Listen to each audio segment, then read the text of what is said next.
Hello friends, welcome back to my channel SK Vidyam. So friends, today we are study about learn about a Mughal emperor in 1526 to 1857. तो friends आज की इस video में हम लोग बहुत ही history का एक महत्वपूर्ण चैप्टर द मुगल को कंप्लीट करने वाले हैं और आज की इस वीडियो को बहुत सारे पार्टों में बांटा जाएगा जिसके माध्यम से हम लोग जानेंगे कि मुगल शासक कौन थे और ये कैसे इतने पावरफुल बने, क्योंकि मुगल शासक जो है एक बहुत सारे बच्चों के लिए बहुत एक टफ विषय होता है हिस्ट्री। तो इसमें जो मुगल है, मुगल शासकों के बारे में पढ़ना बहुत ही डीप से पढ़ने के लिए करना होता है। तो आज की इस वीडियो में हम लोग इसे एक अच्छे से, तो चलिए बिना किसी देरी के इस वीडियो को स्टार्ट करते हैं। और आज की इस वीडियो में मैं बता दूं कि आज की इस वीडियो में क्या होने वाला है। तो आज की इस वीडियो में मैं बताने वाला हूं कि कैसे कैसे कहां से शुरुआत होती है मुगल शासक की, यानी मुगल एम्पायरों की, और कौन कौन थे इनके जो पिताश्री थे, शुरू से इनके जो फाउंडेशन थे, इनके कहाँ से इसकी शुरुआत हुई और कहाँ तक गई, इसके बारे में जानेंगे और इसे डीपली से जानेंगे शुरू से। तो चलिए बिना किसी देरी के इस वीडियो को स्टार्ट करते हैं। अगर आप इस चैनल पर नए हैं तो प्लीज़ हमारे चैनल को कर दीजिएगा सब्सक्राइब और लाइक का बटन दबाना मत भूलिएगा। तो चलिए बिना किसी देरी के इस वीडियो को स्टार्ट करते हैं। तो सबसे पहले हम लोग जानते हैं फ्रेंड्स, जो मुगल शासक की जो शुरुआत है, तो इससे पहले जो थे शासक थे वो थे दिल्ली सल्तनत। तो इसके बारे में भी मैंने वीडियो, तो इसके बारे में मैं वीडियो बना दूंगा।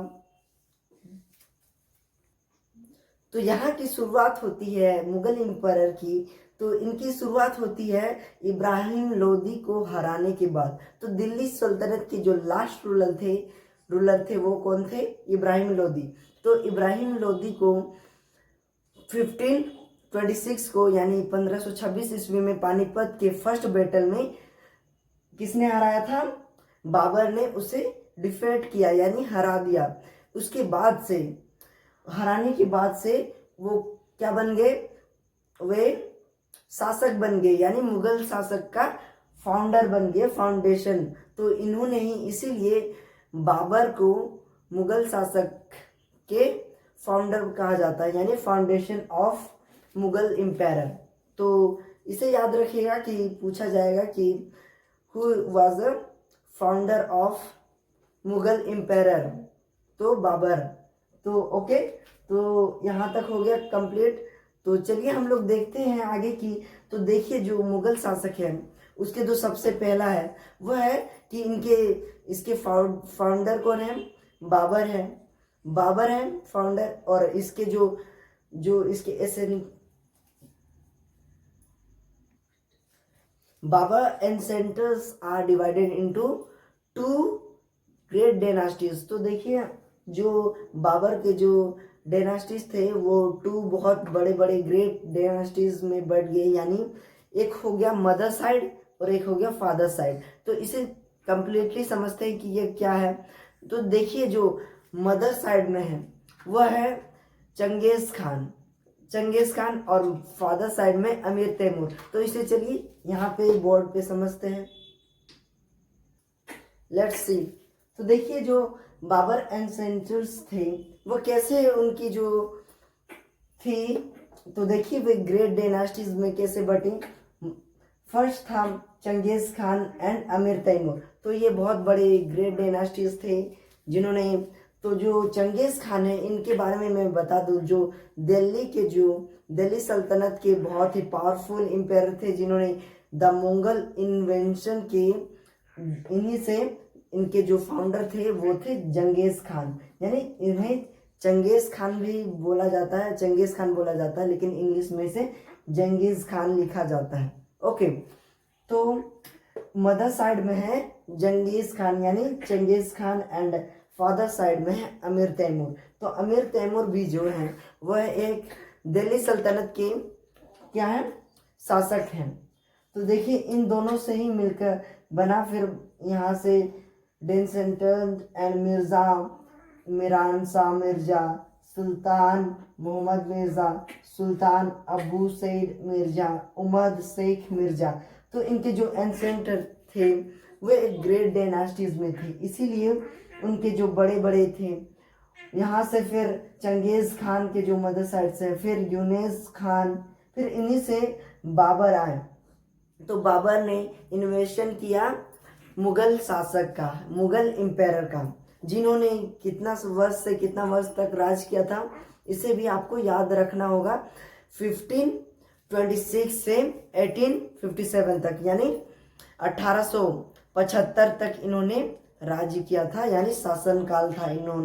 इनके जो शासनकाल थे 1526, यानी इब्राहिम लोदी को हराने के बाद इन्होंने 1526 ईस्वी से 1857 ईस्वी तक, और इससे जानेंगे कि कौन कौन शासक इस पर राज किए थे, कौन कौन से शासक थे, इनके बारे में जानेंगे। और तो चलिए इसके जो बारे में बता देता हूँ, मैं अच्छे से बता देता हूँ पहले, उसके बाद उससे डीपली से जानेंगे कि क्या क्या हुआ था। तो इतना आपको पता है 1526 से 1857 तक किन्होंने राज किया था, किन्होंने शासक किया था, शासनकाल किनका किनका कितना था, इसे जानते हैं। Let's go, let's see, look at the board, black board. First of all Babur. तो देखिए जो सबसे इन्वेंशन थे, जो इनका इस्टेब्लिश कहाँ से हुआ था, बाबर से। तो देखिए बाबर कितना से कितना तक, 1526 से 1530 तक इन्होंने शासनकाल किया। इनके जो शासनकाल थी 1526 से 1530 तक। फिर उनके जो बेटे हैं, उनके जो पुत्र हैं, वह कौन है, हुमायूं। ओके, इसे याद रखिएगा। बाबर के बाद आते हैं Humayun.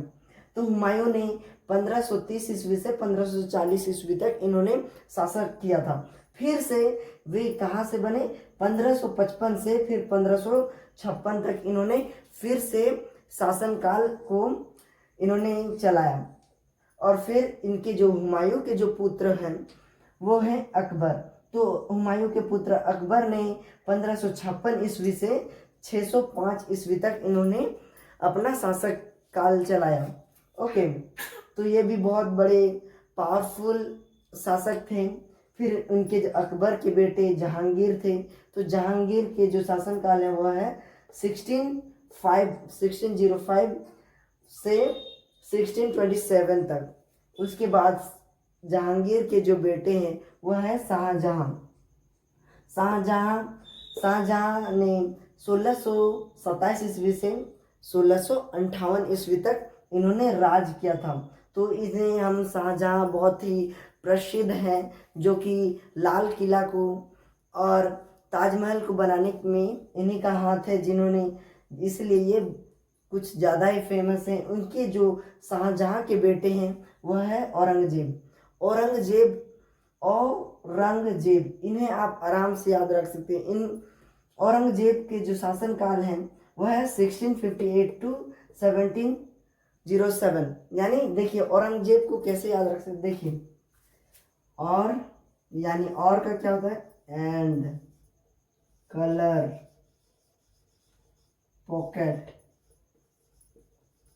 And colour pocket. And का क्या होता है, एंड का होता है और, कलर का होता है रंग, और पॉकेट का होता है जेब। हो गया ना, और रंगजेब, औरंगजेब। ओके, तो इस प्रकार से कुछ आप आराम से याद कर सकते हैं। औरंगजेब की जो शासनकाल थी वह थी 1658 टू 1707, यानी 1658 से 1707 ईस्वी तक इन्होंने अपना शासनकाल चलाया था। तो इस प्रकार से इन्होंने अपना अपना शासनकाल पूरा किया। तो चलिए अब हम लोग जानते हैं, इतना आपको याद रखना है क्योंकि ये काफ़ी सवाल में पूछे जाते हैं कि इनके जो कहाँ से स्टार्ट हुआ। तो बाबर थे और सबसे लास्ट रूलर थे वह औरंगजेब। तो इनकी जो शुरुआत किसने की थी, who is the inventor of Mughal empire, Babur. Okay, तो बाबर ने शुरुआत की थी मुगल एम्पायर की, मुगल शासकों की। और मुगल शासक के जो सबसे अंतिम शासक थे वो थे Aurangzeb, who was the last ruler of Mughal, Aurangzeb. तो इसे आपको याद में रखना है। ओके, इतना आपको याद रखना है। तो बहुत ही आसान से हम लोग करते करते चलेंगे। तो चलिए आज का वीडियो को यहीं पे समाप्त करते हैं। अगर आपको यह वीडियो पसंद आया होगा तो प्लीज लाइक का बटन जल्द से दबा दीजिएगा, सब्सक्राइब करना मत भूलिएगा। तो मिलते हैं किसी नए वीडियो के साथ, तब तक के लिए बाय, जय हिंद दोस्तों।